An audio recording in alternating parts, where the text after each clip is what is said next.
अस्सलाम वालेकुम, welcome to CNC techniques. मैं हूं आपका टीचर आतिफ़। उम्मीद करता हूं आप सब भी खैरियत से होंगे। सो गाइस, आज के इस लेक्चर में हम करेंगे अपना प्रैक्टिकल नंबर 4 और प्रैक्टिकल नंबर 4 में हमारे पास है ग्रूविंग। तो चलिए स्टार्ट करते हैं।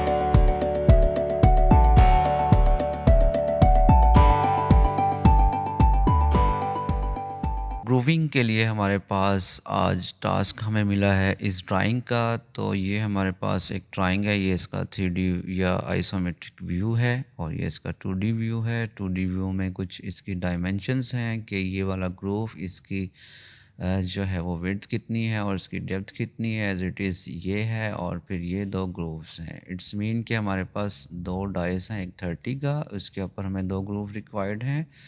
अनदर डाया जो हमारे पास है वो है 40 मिलीमीटर का और उसके ऊपर हमारे पास ये दो ग्रूव रिक्वायर्ड हैं जिनकी डेप्थ इतनी है और उनकी जो लेंथ है या जो चौड़ाई है वो 5 मिलीमीटर तक है। ओवरऑल हमारे पास जो है वो 50 डायामीटर है, उसका मेजर डायामीटर, और उसकी जो लेंथ है ओवरऑल वो हमारे पास है 70 मिलीमीटर।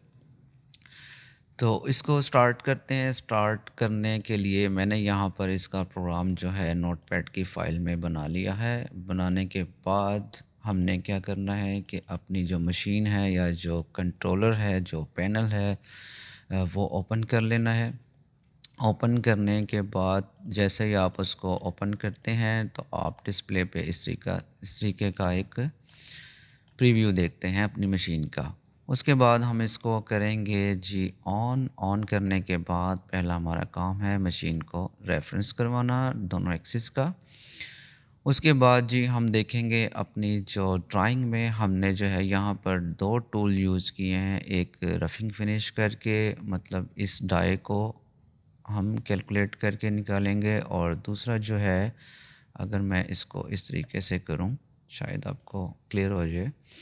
और दूसरा जो है वो ये जो हमारा जो टूल इस पे चलेगा वो होगा ग्रूविंग की इंसर्ट, जिससे हमने ग्रूव कट करना है। तो आज मतलब हमने इस मशीन पर दो टूल्स का यूज़ करना है एक ही प्रोग्राम में। तो जी हमारे पास जो राड डायामीटर वो 50 मिलीमीटर का है और उसकी जो लेंथ है वो है 70 मिलीमीटर तक वर्कपीस की। ठीक है, हम ये ड्राइंग में भी देख सकते हैं 50 मिलीमीटर एंड 70 मिलीमीटर। उसके बाद ही हम यहाँ पर समय पहले लगाते हैं स्टॉक साइज़ सेट करेंगे। ये 200 बाय डिफ़ॉल्ट है, इसको हम एग्जांपल 100 कर लेते हैं लेंथ को, और इसको हम करते हैं 50 मिलीमीटर। ओके करने के बाद यहाँ आपका मटेरियल चेंज हो जाएगा। ओके, दूसरी चीज़ इसमें है कि टूल नंबर हम देखेंगे हमने कौन सा यूज़ किया है। टूल नंबर है 2 और ऑफसेट नंबर भी 2 है। तो टूल मैनेजमेंट में जाकर यहाँ से हमने क्लिक किया टूल नंबर 2 को। उसके बाद हमने ऐड टू टर्रेट उसको कर देना है, माउंट कर देना है। ये माउंट हो गया, इसको हमने ओके कर देना। तो ये माउंट हो गया आपके 2 नंबर मैगज़ीन में। क्लियर हो गया जी। और इसके बाद जी हम देखते हैं कि हमने जो है वो दूसरा टूल भी लगाना है। चलें दूसरा टूल भी लगा लेते हैं। तो दूसरा टूल लगाने से पहले हम देखते हैं कि दूसरा टूल हमने किस नंबर में लगाया हुआ है। तो वो हमारा वर्क स्टेशन नंबर है 7 और उसकी ऑफसेट नंबर भी है 07। तो चलें इस तरह करते हैं कि हम एक साथ ही दूसरा टूल भी लगा लेते हैं। दूसरा नंबर यहाँ से लेते हैं 7 का। अगर मैं यहाँ पर आऊँ ताकि यहाँ पर कुछ चेंजिंग होती हुई आपको नज़र आ जाए, तो ऑफसेट नंबर इसका जो है वो 7 है। टर्रेट नंबर इसका टूल स्टेशन का नंबर 7 पे क्लिक किया, इसको माउंट किया हमने 7 पर और इसको हमने माउंट कर दिया, तो ये 7 पर आ गया। क्लियर हो गया जी। ये हमारा ग्रूविंग का टूल है या ग्रूविंग इंसर्ट है।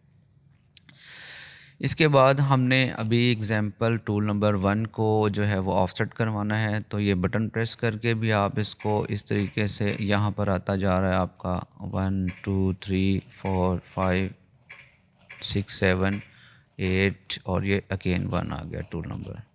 क्लियर हो गया। और ये 2। तो टूल नंबर 2 को हमने पहले ऑफसेट करना है अपने इस वर्क पीस के साथ। तो मैंने यहाँ पर उसको जो है वो मैनुअली ऑपरेट करके अपने टेराट हेड को यहाँ पर वो पोजीशन बताता जाता है कि साथ साथ आप किस जो है वो टूल नंबर आपका यहाँ पर सामने है वर्किंग पोजीशन पर। और सेकंड इसमें ऑप्शन ये होती है कि आप जो है वो MDI मोड में जाएं, MDI मोड में जाकर वहाँ से भी टूल नंबर को कॉल कर सकते हैं उसका नंबर लिख कर। क्लियर हो गया, जो कि मैंने आपको अपनी वीडियोस में बताया हुआ है कि जब हमने किसी टूल को कॉल करनी हो डायरेक्ट तो वो किस तरीके से कॉल करेंगे। अच्छा जी, उसके बाद हमने करना है अब ऑफसेट करने के लिए हम जाएंगे रैपिड पोजीशन पर और इसको ओके कर देंगे। रैपिड पोजीशन पर हम जैसे ही आएंगे आपका टूल इसके एज पॉइंट पर, इसके वर्कपीस के स्टार्टिंग पॉइंट पर आ जाएगा और यहाँ पर हम जाएंगे मैनुअल मोड में और उसके बाद आ जाएंगे जी आपकी है ऑफसेटिंग। ऑफसेट में आने के बाद जी टूल नंबर 2 था और ऑफसेट नंबर भी आपका 2 था, तो हम यहाँ पर आएंगे 2 नंबर में, यहाँ लिखेंगे x की वैल्यू x 50.0 जो कि रॉ मटेरियल था, उसका स्टॉक साइज़ याद रहे, इसको हम लिखने के बाद इंसर्ट करेंगे या इनपुट करेंगे। उसके बाद Z0.0 लिखने के बाद हम इनपुट कर देंगे। अब यहाँ पर वैल्यू आ गई आपकी x एक्सिस की -350 और जो z एक्सिस की वैल्यू वो आई है आपकी -495.372। तो यही वैल्यू हमारी जो है वो पोजीशन में भी होनी चाहिए, x एक्सिस की भी और z एक्सिस की भी। तो ये सेम वैल्यू है, इसका मतलब कि हमारी जो ऑफसेटिंग है वो इस टूल की, मतलब 2 नंबर जो टूल है इसकी, वो ओके हो गई है। अब उसके बाद हमने दूसरे टूल की ऑफसेटिंग करनी है, तो दूसरे टूल की ऑफसेटिंग करने के लिए देखिएगा अगर मैं यहाँ पर टूल चेंज करूँगा ना तो वो एरर दे देगा, एग्जांपल ये, ठीक है। उसकी वजह ये है कि टूल जो है वो आपका इसके साथ टच है ना, तो ये सेफ्टी है एक। तो हमने यहाँ से मैनुअल या MPG के बटन से Z एक्सिस को थोड़ा सा आप रैपिडली पीछे की तरफ मूव करें और चाहे तो आप थोड़ा सा x एक्सिस भी पॉजिटिव कर लें और यहाँ पर आकर जब आप टूल चेंज करेंगे ना तो फिर वो टूल चेंज करेगा। देखा, अब यहाँ पर भी टूल नंबर 3 आ गया है। मैं इसको अगेन प्रेस करता हूँ 4, 5, 6 एंड 7। तो 7 नंबर टूल पे हमारा जो है ये जो होल्डर लगा हुआ है, तो हमने 7 नंबर को यहाँ पर कॉल कर ली। उसके बाद जी हमने क्या करना है कि इसको भी एज़ इट इज़ जो है, जब ये वर्किंग पोजीशन पे आ जाए तो हमने इसको यहाँ पर रैपिड पोजीशन पर लेकर आना है। कौन से एज पे आपने इसका रेफरेंस सेट करना है, रेफरेंस बनाना है, तो मैंने इसको कहा कि आपने जिस तरीके से टर्निंग वाले टूल का अपना जो है वो पॉइंट लिया था, इसी तरीके से यहीं पर इसी एज पर मैं इसको भी टच करवाना चाहूँगा। तो याद रखिएगा कि ये देखें उसी लोकेशन पर जो है वो आपका टूल आ गया है, ग्रूविंग वाला भी। उसके बाद जी ये टूल नंबर 7 था आपका और ऑफसेट नंबर भी 7 थी, तो हम ऑफसेट में जाएंगे। ऑफसेट नंबर में जाकर अपने कर्सर को नीचे लेकर आएंगे और ये हम 7 नंबर में आएंगे। 7 नंबर में आप जैसे ही आते हैं यहाँ पर आप एज इट इज़ x 50.0 लिखकर इनपुट करते हैं और फिर z 1.0 लिखकर 0.0 लिखकर आप इनपुट करते हैं। तो ये देखिएगा कि यहाँ पर जो x एक्सिस की वैल्यू है वो है -334.6 और जो है z एक्सिस की वैल्यू वो आती है -494.0। यही वैल्यूज़ जो है हमारी सेम होनी चाहिए। इस टाइम जो आपकी मेन स्क्रीन है एब्सोल्यूट मोड की, वहाँ पर भी वैल्यू ये सेम होनी चाहिए। इट्स मीन कि आपकी जो ऑफसेटिंग है वो डन हो चुकी है। उसके बाद हमने क्या करना है कि मशीन को रेफरेंस करवा लें।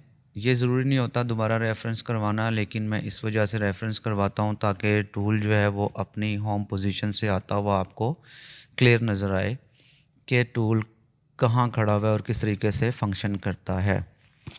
उसके बाद जो है जब आपने इसको रन करना है, रन करने से पहले हमने प्रोग्राम जो है वो ओपन करना है। लेकिन ओपन हमने करने से पहले यहाँ पर आप ऑटो मोड में चले जाएं, इसको आप करें ओपन। इसको आप जो है वो अपनी लोकेशन दें कि कहाँ पर प्रोग्राम आपका पड़ा हुआ है। तो मैंने यहाँ डेस्कटॉप पे एक फ़ाइल बनाई थी नोटपैड की, ग्रूविंग प्रोग्राम के नाम से। तो हम इसको कर देते हैं ओपन।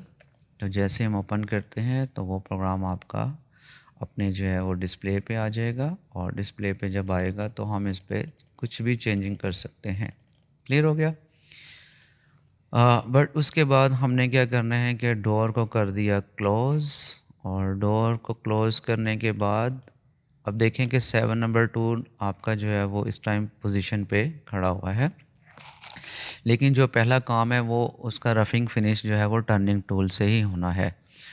तो टूल चेंज होगा, मैं इसको कर देता हूँ 2D व्यू में। अभी आप देखे होंगे कि जो वर्किंग पोजीशन में टूल है वो ग्रूविंग का इंसर्ट है, तो मैंने इसको ऑफ़ कर दिया, 2D व्यू में ऑन कर लिया, डोर क्लोज़ कर दिया, और मैं इसको करने लगा हूँ स्टार्ट।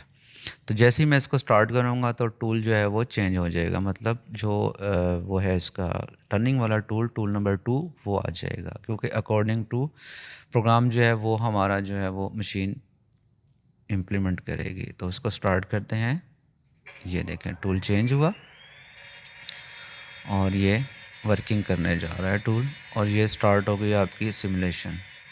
तो सिमुलेशन में आप देख सकते हैं कि उसने अपना जो है वो एक्चुअल साइज़ बना दिए, और अब टूल चेंज हुआ और ग्रूविंग की इंसर्ट आई, और इंसर्ट जो है वो अपना काम करना शुरू हो गई।